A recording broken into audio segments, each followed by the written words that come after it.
Vivienne, thank you so much for being here today. I know you have a very busy week, so appreciate you taking some time out of your busy day. Yeah, no, thank you for inviting me. So, you've obviously been in the wellness industry for quite a while. Yes. A little bit of time. It's been a while. It's been a while. I kind of started getting into wellness when wellness was really uncool. Yeah? Yeah. And people thought I was really weird, like trying all these different practices that nobody, knew anything about. So obviously a lot has changed since that time. Yes. What are kind of some of the very main much. big changes?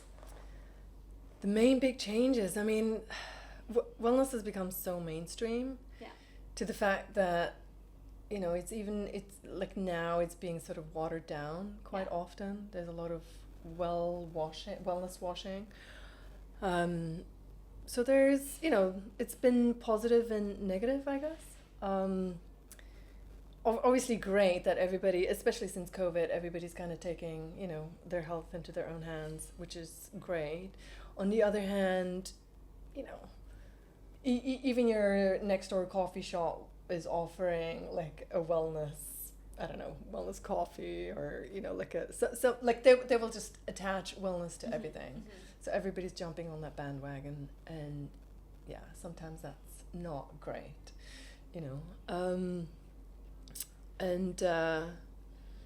so it's just kind of, we just kind of have to navigate this path and kind of figure out what's for us, and I guess with Destination Deluxe we kind of try to guide people on this path towards improved wellness. Like finding out what's real, what's not, what's exactly worth it, what's not. And so then we test a lot of the different practices, we go to a lot of the resorts, the retreats, and we try to tell people what's good, what's real, what's authentic, and help people to have those special experiences and improve their health. I mean, ultimately that's what we're trying to do. Mm-hmm. Yeah. So it is so watered down and so mainstream now. Are we at a point where it's oversaturated? Are we still kind of at the beginning of it? Are we where do you place it from a kind of trailblazer to oversaturation? Yeah. I think it depends on the different areas, the different industries. So obviously retreats, let's say, that market is very, very saturated at this point. There's so many retreats happening. If you go to Bali, if you go to, Thailand, there's so many retreats on offer.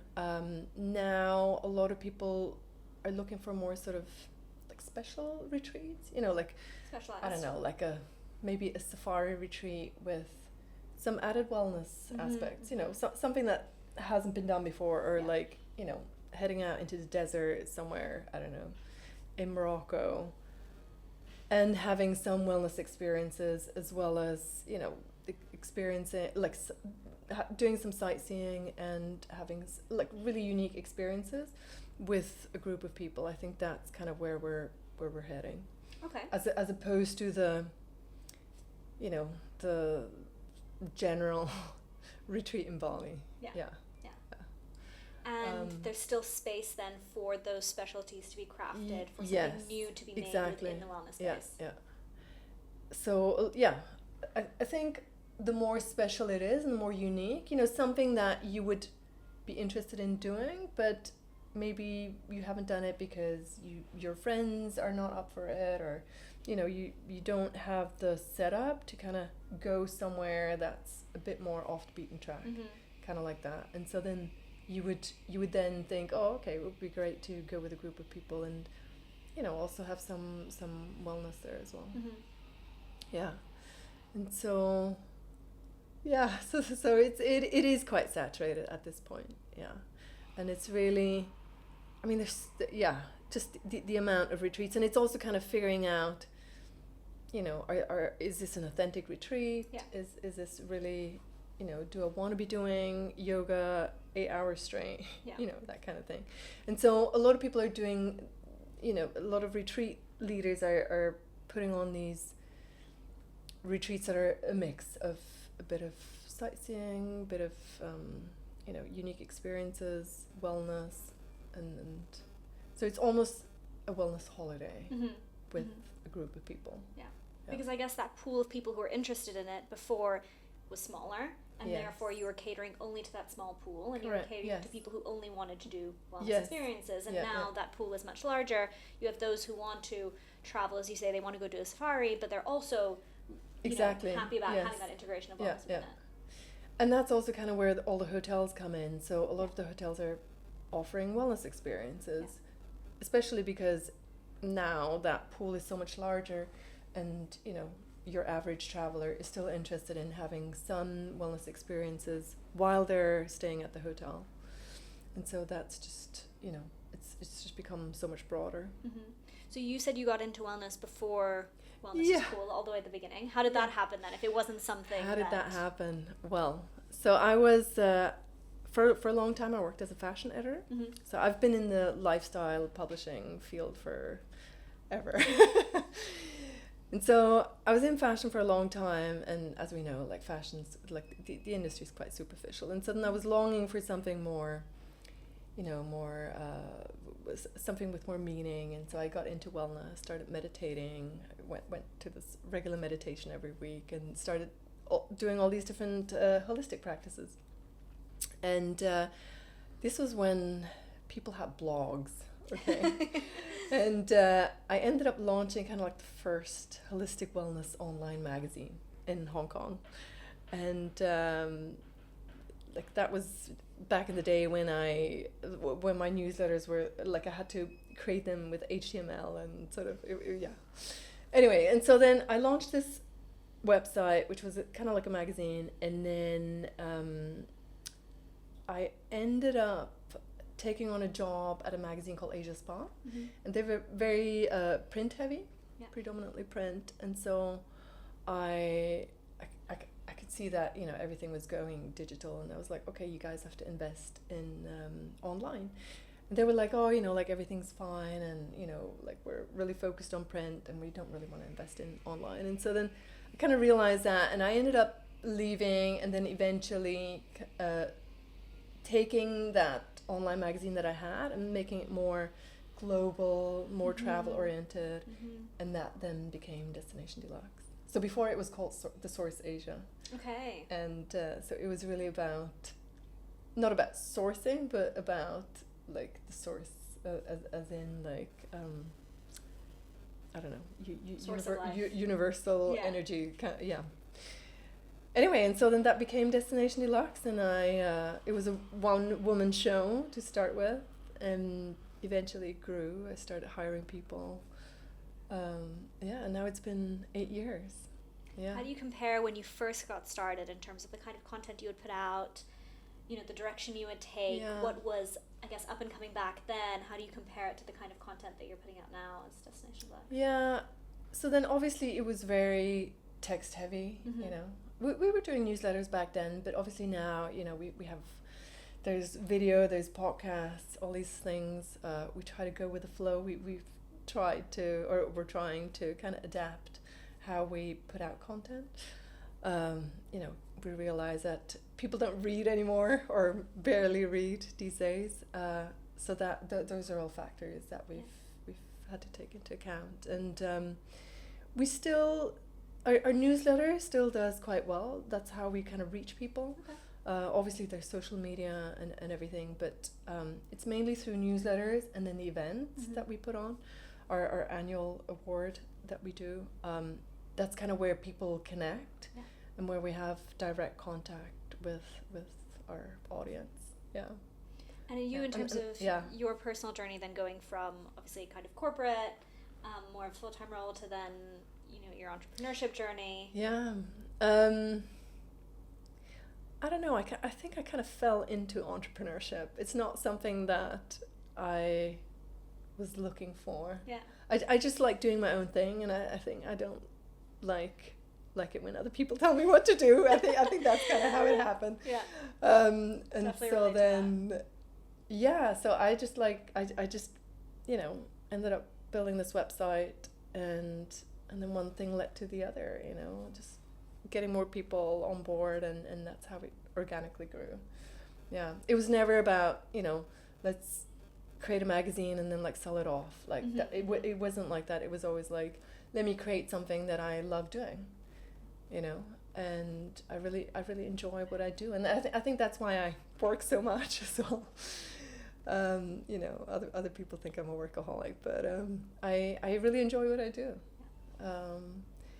And so, yeah. And you think it was also the right time? That's what people were looking for. They were looking for more of that content in wellness, even 8 years ago. Yeah, I think it was almost. I was almost a little bit ahead of the time. Yeah. You know, back then, holistic wellness, like nobody knew what a Reiki session was. You know, people thought I was really weird. Or I guess there was such this woo-woo connotation. Exactly. It didn't have its space in the luxury market. Exactly. Right? So back then it was called New Age, right? Mm-hmm. So people thought I was really New Agey and trying out all these different like spiritual practices, and all of a sudden it became mainstream. Yeah, and yeah, it's interesting how that really changed. Yeah. What was that kind of can you imagine a type of catalyst? Was it linear? Was there something that really changed it? I think along with the retreats, like people started traveling more and more, and then the retreats kind of came up, and it was also social media kind of took off during that time, and everybody could see all these different retreats and people posting, and I think that all kind of sort of went hand in hand. Yeah. And because of my background in like you know, having done like a million fashion shoots, I was able to use social media to kind of push the brand, push Destination Deluxe, and that's kind of how it all sort of, because it's very visual, you know, like all the different places that we visit. So then we were able to kind of use social media to kind of really establish the brand.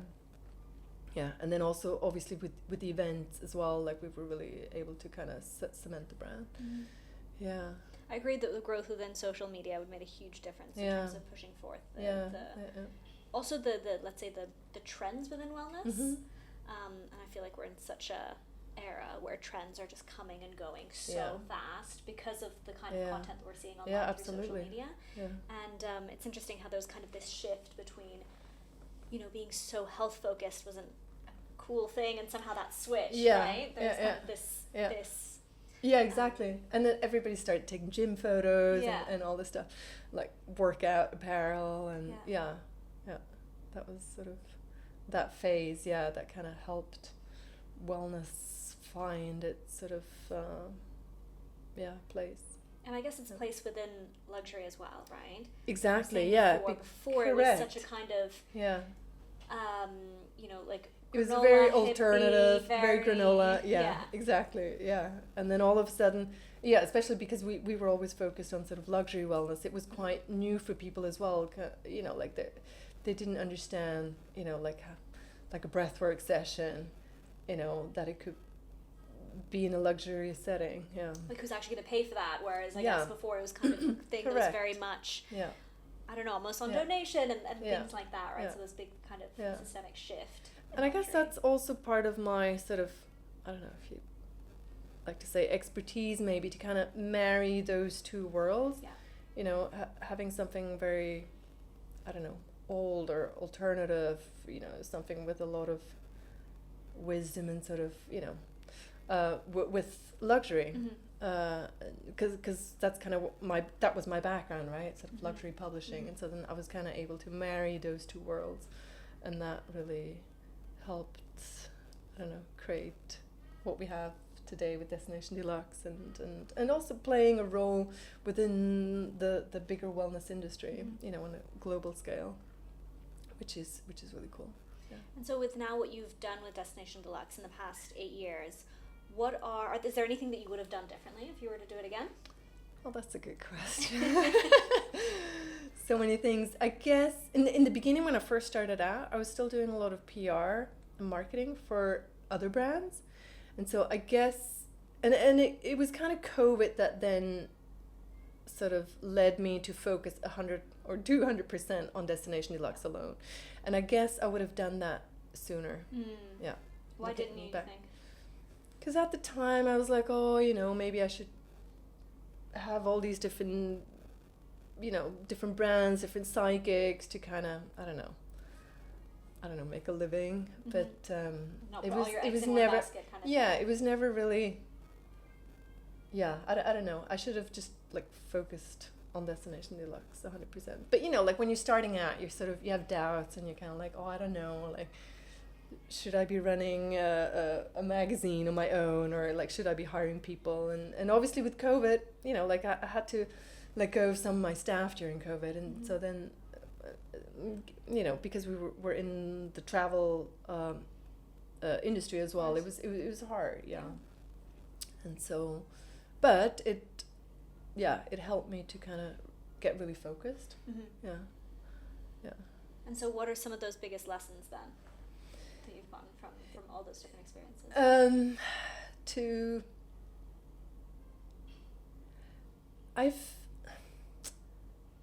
I think I've listened to other people too often.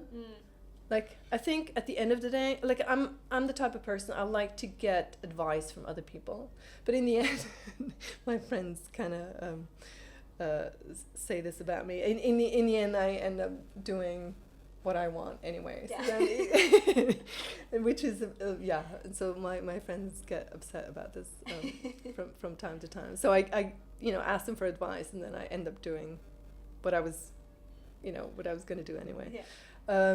And so, I think you have to get really clear about what you want in life, and then you just have to go and do it. Yeah. I mean, it sounds like really stupid advice or silly advice, but at the end of the day, if you don't do it, at least give it a try. You know what I mean? Like, because if you don't do it, you'll just regret it, and you'll just keep thinking, oh, what if?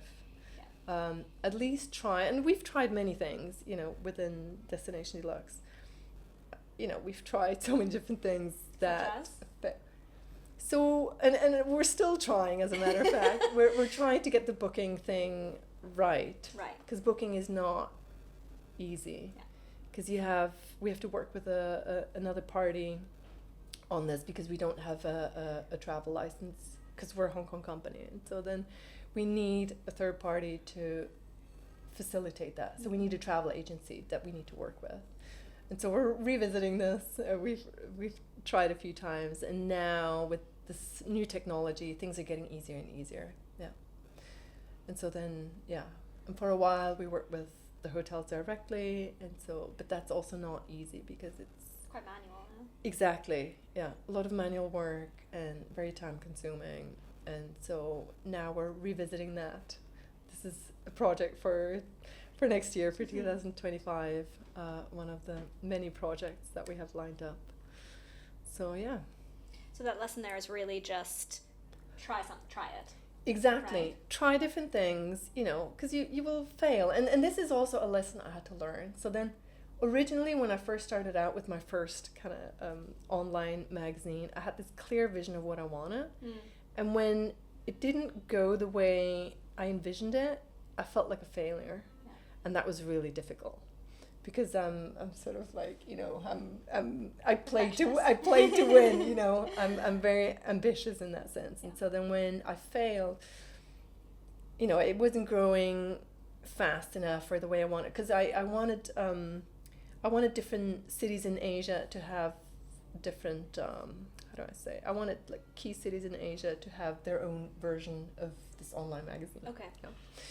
And so then, kind of like Lifestyle Asia, for example, like they have different cities, and it didn't grow fast enough, or I couldn't set up other cities, because I would have had to replicate myself in other cities, right? So, which is not easy. You have to find the right editor for each city. Anyway, and so then I felt like a failure, and I really had to learn how to deal with that you just, entrepreneurship means you will fail over and over and over again, and you just have to keep standing up and try something new until things work out. I think that's very different when you think the failure is inevitable. I mean, it sounds negative, but actually I think it's comforting.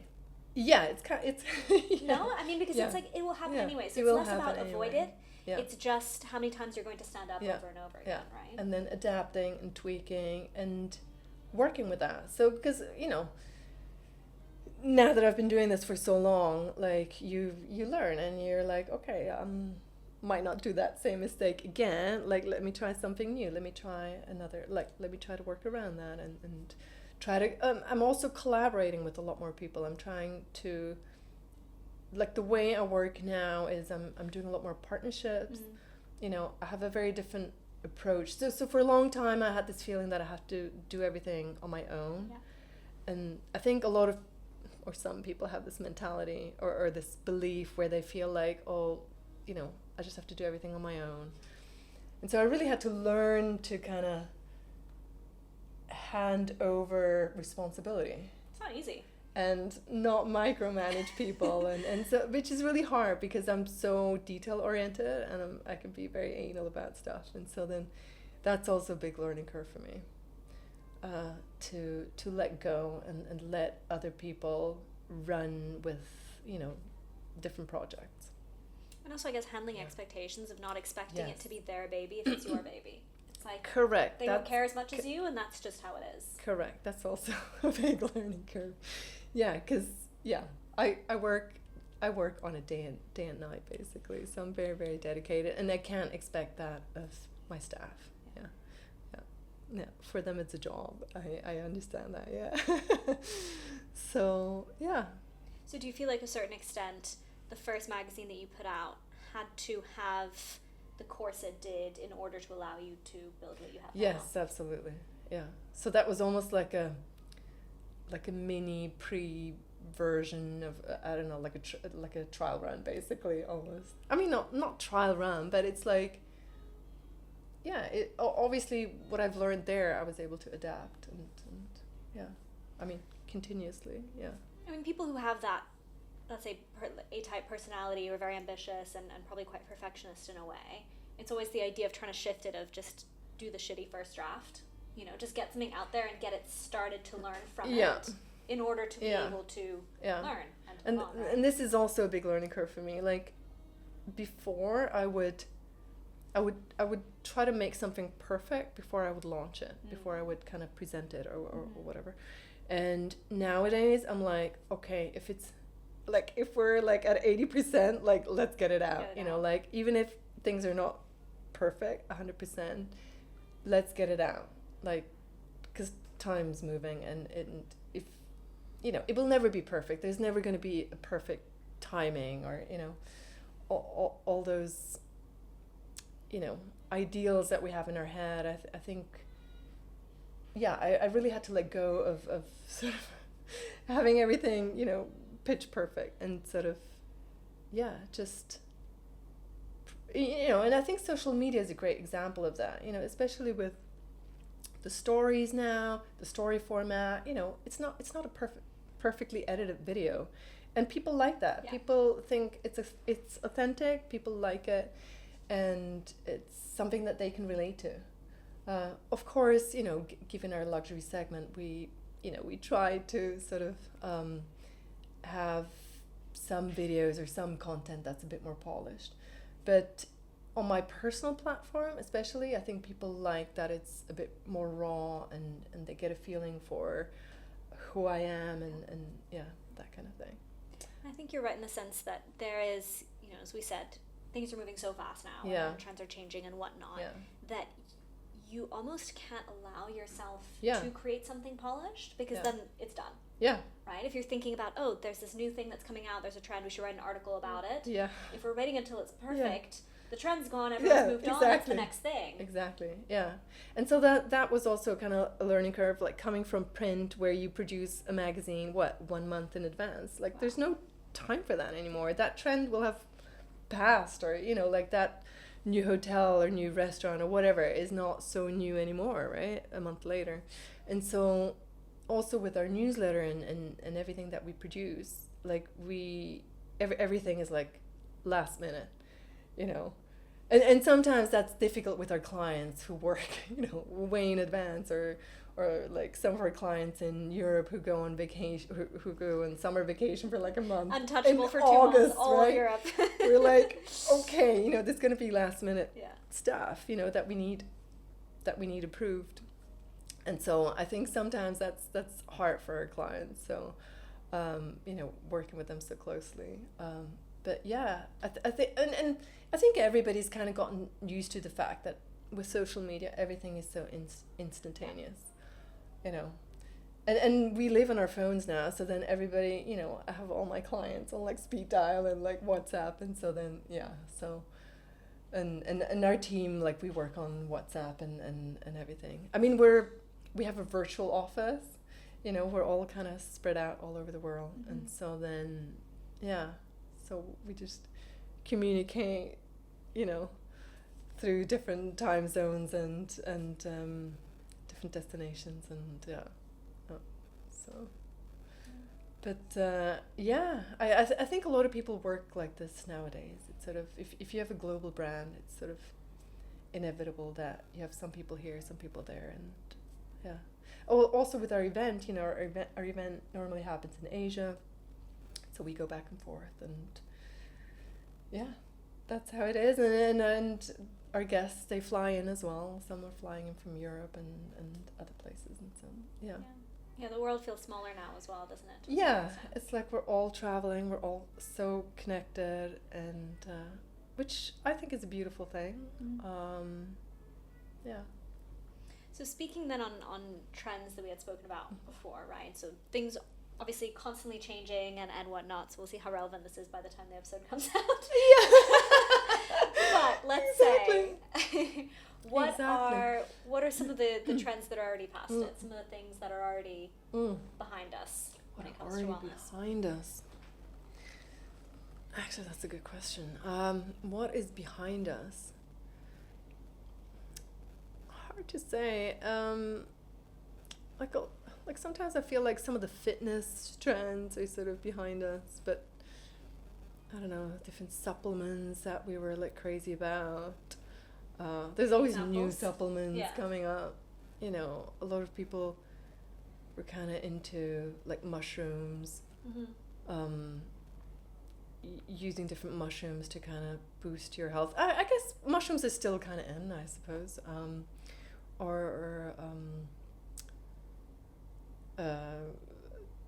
Trying to remember all the different trends that we've kind of gone through, and some don't necessarily go away. I guess like some sort of more holistic spiritual practices, they kind of get revived from time to time. I guess it's always cyclical to a certain extent. Yeah. Something's come out new now. You know what I mean? Even the whole kind of contrast therapy, it's like Roman baths were a thing, and the whole bath thing. Yeah, and also like sound therapy. I mean, sound therapy has been around for a long time, and now it's kind of going through this revival, and everybody's into like sound baths and stuff like that. Ice baths. I mean, like Europeans have been doing ice baths for eons, and now the world has caught on to it. Let's see where that's going to go. I mean, the whole biohacking trend, it's an interesting space. And also, I mean, it's a broad term, what does biohacking mean? Like, I'm sure your grandmother has given you, I don't know, recipes, or like when you were a child, I'm sure your grandmother gave you certain remedies or whatever. I mean, she kind of biohacked you, you know what I mean? So what does that even mean, biohacking? I mean, of course, with the technology that we have today, of course, there's like new machines, like for example, the hyperbaric chamber that a lot of wellness clinics are using now, cryotherapy. There's so many different trends. I mean, let's see how, just remember like halo therapy, with the salt in the air. Yeah. That was kind of like salt a trend. Well, I think some of the resorts still have it, but I think a lot of the cities were trying it and then kind of realized that not that many people were coming, and so then they kind of closed their clinics again. I don't know. It's hard with these moving trends that are expensive and difficult to put in place. Correct. The second you've bought it and put it in place. For example, those pods. I was literally just about to say the flotation pods. The flotation pods, right? I was just going to say that. So that was really trendy, super expensive for them to maintain that, to clean them. If I know that if you have a small space, it's hard to move these pods around. I know a place that put the pods in and then built the walls. Wow. So if they want to get those pods back out, they would have to like break the walls. Wow. So stuff like that. So really costly to run something like that. And, you know, has the trend passed? Maybe. I personally am not huge on flotation. I don't get a lot out of it. I get more out of it if I'm just meditating on my sofa. I feel. Yeah. Or having a magnesium bath in my own bathtub. Yeah. So for me, that's not something that I regularly do. Yeah. What about the kind of like, because you know we used to say the kind of like goopification of wellness, and now I feel like we've kind of moved on to like the Hubermanification of wellness, where everyone's like very a much. Science expert and like talking about all these different random studies to prove all these different little rituals and whatnot. Yeah. Do you think we're continuing in that direction, or do you think there's going to be kind of a bounce back in the opposite direction, where it's almost like scrap the science? I think there's sort of two movements, and you know, where we have kind of like meditation and all of that stuff, but then there's also the science that kind of is being applied to that. Mm-hmm. So a lot of people like Joe Dispenza and all these people, they're measuring the brain waves during meditation. I find that really interesting. You know, that's like hard evidence showcasing that meditation really is good for you. So I like the combination of that, actually. But are we moving away from the science? No, probably not. I think we're going to go deeper into that. I think there will be more and more of that, especially when it comes to taking your health into your own hands. I mean, what you can do is you can do blood work, stool work. You can analyze your pee. I think that's about it, right? Gut. And your gut. Which is like stool testings. Yeah. And so then I think those are the things you can do, and then based on that kind of data, you can then figure out what you need to do with your physical health, your mental health, and so on. So I find that space really interesting, and interestingly, I feel like I've been doing that for like a few years already. You know, and people used to say that I'm a hypochondriac, and now I'm just like biohacking, basically. So then. Yeah, I find that really interesting, you know, really personalizing your supplement intake, personalizing, you know, your fitness regime and everything based on your test results. You know, I mean, now that you say it, I think it's quite interesting, because it's true that when it comes to, urine test, stool test, whatnot, blood, it's taking it into your hands, but it's still out of your hands because you still need to go through somebody else. Fair enough. Like whereas we see the benefit of the kind of like CGMs, where it is all in your hands. Right. And maybe it's also moving. I actually know of a company that was doing this, where you can do at-home saliva tests. Correct. So maybe we're moving in that direction, where you do all the home testing, right? I feel like we're moving in that direction, where you're doing a lot of home testing. Yeah. So at the moment, I'm still working with a lot of practitioners, doctors, who are analyzing my test results. But I think we're moving in that direction, where eventually you'll just sit at home, you'll do your own tests, and then based on that, maybe AI or some app will tell you what to do.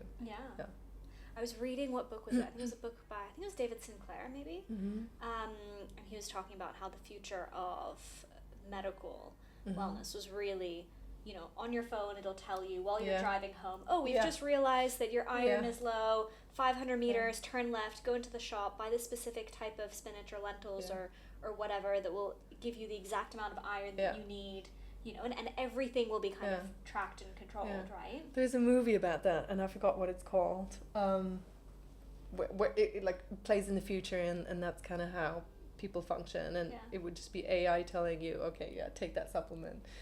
Or, you know, now you need, 10 minutes of sleep to kind of readjust and stuff like that. And then, I mean, I guess with every movement, there's a counter movement, right? So I also wonder that counter movement, which we do kind of see a little bit of, people building kind of new communities in the jungle and whatnot. And is there going to be that kind of big removal of tech and tracking and going back to our intuition to a certain extent? And I feel like that's where kind of spirituality comes in, where, you know, people are... Or different cultures where people are kind of like, okay, let me connect with this ancient tribe and go back to the roots and disconnect from all this like technology. Yeah, there's definitely a movement like that. For sure. There's also kind of then the combination, kind of like, okay, and then we go back to the city and kind of like take all of what we've learned and kind of like integrate it into our like life in the city. Yeah. Because we did, I mean, we're measuring now a lot of the things that I guess used to also be intuitive to a certain extent. Exactly. Right? Yeah. I remember reading this book that was insane about this tribe in Polynesia, and they would sail, well, not sail, but like use on like a raft boat from island to island, and the islands were like hundreds of kilometers apart. But simply by touching the water, they would know where they are and which direction they need to take. And they'd be like in the open sea. Yeah. But based on the current, based on the temperature, based on oh my god, I love that. See, yeah. which is amazing. Yeah, and that's really cool. Obviously, we could never do that, right? Yeah. We can't even like walk to the closest shopping mall without a GPS. So, I mean, there was this intuitive where previously, now maybe we need an app to tell us we're low on iron, but previously you'd feel it and you'd know it instinctively, right? And I guess that's why people still do like 10 days of Vipassana, where they just completely disconnect and reconnect with themselves, their higher self, or whatever you want to call it. I think there's big movement, like a big counter movement as well. Yeah. In terms of trends, what's overrated? What's overrated? I think a lot of the supplements, but then I think you just need to know which supplements to take. I think it boils down to that, and that's kind of where those tests come in, because you can take probiotics until like the cows come home, right? But knowing which one to take at what time and all this stuff, It's like non-personalized supplements, basically. Yeah, or just also all the different all the different biohacking tools. I mean, I can have like IV drips and all these things. Like I can do all of that. I can go into a hyperbaric chamber, but is it ideal for me at the moment? I don't know. You know what I mean? Like you really need to look at your tests, and then based on that you need to create a therapy plan or like a maintenance plan or whatever. So I think there's there's damage that there's damage to be made. I don't know. So I think it's important that you work with doctors or practitioners who know their stuff. And then as opposed to just blindly trying new trends. I mean, I work in this space, so obviously I get to try a lot of things, but I'm very cautious. I'm very like, I will not try everything. I will do my research beforehand and only test things that I feel are safe, for sure. Yeah. And I guess same with hyperbaric. You can do hyperbaric every once randomly. I mean, the benefit only comes if you're doing it consecutively many times. Yeah, and if you're doing it consecutively, I think you need to discuss this with a proper practitioner and like someone who knows your health history and someone who can really advise you on the amount of time you should the amount of sessions you should have per week, how long, and all this stuff. I think it's really important that you work with someone who knows what they're doing. Yeah. And what's underrated? What are we not talking about enough? Underrated.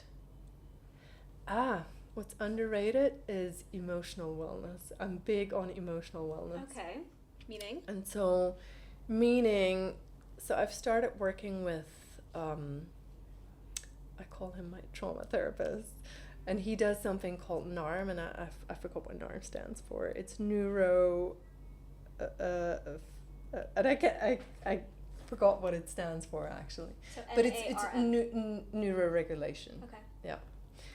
And so I've also started studying it, and it's about regulating your nervous system. And so, I think we need to differentiate here. Obviously, you can regulate your nervous system by, going for a walk, breathing properly, etc., etc. But it also I think there's certain patterns, and these are sort of, this is called developmental trauma, that happens, you know, while they're growing up. And, you know, depending on how you were raised, depending on who was around, etc., there can be developmental trauma, which is sort of, I call them like mini traumas.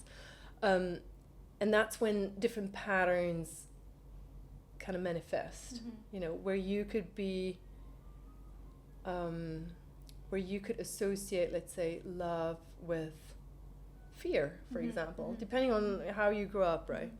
And so then that could be a pattern that would play out in your adult life, you know, in your adult relationships. And so it's really important that we address some of that.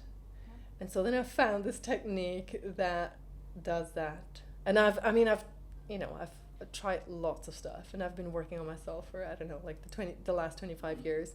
And so then I felt like I was hitting a ceiling, and I felt like there were certain things that I wasn't able to manage just with meditation on my own. And so what this neuroregulation does is you kind of need two people. So you need the other person to help you regulate your nervous system. So you can't actually do it on your own, because the other person is there to kind of, what it does, it's setting a new standard for your nervous system. So basically, you will understand, or your body will understand that it's okay and that it's safe to be with this other person while you're, let's say, thinking about this issue. And so what does those sessions actually look like? It's not like talk therapy? It's talking. It is talking. Yeah, but it's not, I'm not just recalling an experience. So it's not me going to a shrink and just like telling him about my problem for like an hour and feeling shit about it at the end of it, because I've just, you know, relived the entire experience. Yeah. Because I think often with talk therapy, that's what happens, right? And then you leave the session and you're like, I feel really shit because I've just like bathed in all these feelings, you know, for like an hour. So what it does is it's actually, with this, I mean, it's fairly new technique. It's like it's resetting the nervous system, and your nervous system is realizing that it can feel safe within this setting. And so it's like it's rebooting it, basically. It's like new neurons are kind of, you know, connecting differently. I guess it's not done mentally, right? Whereas I think with psychology, we're often just trying to change things by thinking. So it's not mind over matter. It's deeper than that. And the changes are really subtle, but I mean, I've been doing this for almost a year now, actually, with regular sessions. And even like after the first, let's say, even after the first few sessions, after like a month, I could tell that my interactions with people were different. Wow. They were a lot more profound. And it's sort of, and I would notice this in you know, it's just seconds sometimes where you're talking to someone and you realize like, now is a time I would normally check out. You know, like check out as in mentally, or where I would just like walk away or like make a comment to change the subject or something like that. And after all those sessions, like I felt like I was able to kind of stay present. So you become a lot more present with the people that you're with, that you talk to, your relationships. And so it's really beautiful, because you're a lot more connected and a lot more present. Wow. Interesting. Okay, so Cause more emotional intelligence. Because I was someone who would check out a lot, like, you know, kind of like the lights are on but nobody's home kind of thing. And so then I realized that a lot of the time my nervous system was just triggered, and I would just check out mentally. Like I would, you know, my physical body would be present, but you know, mentally I'm somewhere else. You know? And so then like this, I'm really able to be here in the now more and more. So do you think emotional wellness is something we're going to? I think we'll see a lot more of that. Because everybody talked about mental wellness, you know, like meditation and, you know, but I feel we're moving into a space where people are realizing they need to be more connected, Yeah. as opposed to disconnect through meditation, or because ultimately, like all those people who want to be alone and who are like, yeah, I have to like meditate in a cave by myself. Ultimately, I think that's not what we're designed for. Yeah. I think I feel we're designed to be together and Yeah. to be connected, and I think that's kind of the movement now, where we're kind of like, okay, yes, we need to meditate and we need to know ourselves, but I think we're now moving in the direction of like, okay, I need to know myself, and then I need to connect with other people and share that with other people. Yeah, and other people Yeah. serve as a mirror as well, right? Yeah. So it's almost like you only know yourself when you do connect with others. Yes, that's why relationships are so important, Triggering. because and triggering, because you learn through them and Yeah. you get to know yourself. Because there's no good in me just like sitting in a cave all by myself for the rest of my life, right? Yeah. So I think our human experience is here for us to have these interactions, and yeah. So to start kind of slowly wrapping this Yeah. up, if we're talking about the wellness industry in 2025, Yes. what are some kind of, I don't know, if you can think of maybe 5 key elements that will be shifting or shaping the wellness industry in 2025, what will you say? So it's definitely the science part, and kind of like biohacking, taking our health into our own hands, kind of thing. Emotional wellness that we've talked about.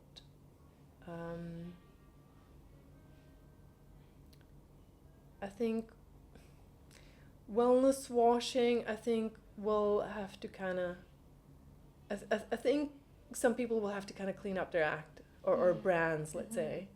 I think there will be more authenticity. I think brands will be forced to be more authentic, because people are like, yeah, we don't want like a hotel who's selling wellness because they're offering blackout curtains. Yeah. That's not wellness. Yeah. I mean, of course it's part of wellness, but like they need to deliver a little bit more than that. So I feel like we're moving back to a more authentic approach. So all this watered down wellness, I think, will become a lot more focused, maybe. Specialized. Specialized. I think a lot of the brands, also like hotel brands, I think will go back to doing what they know best. Like if you're not a wellness hotel and that's not your expertise, if that's not your expertise, then like don't pretend just for the for the sake of it, for the buzzword, for the trend.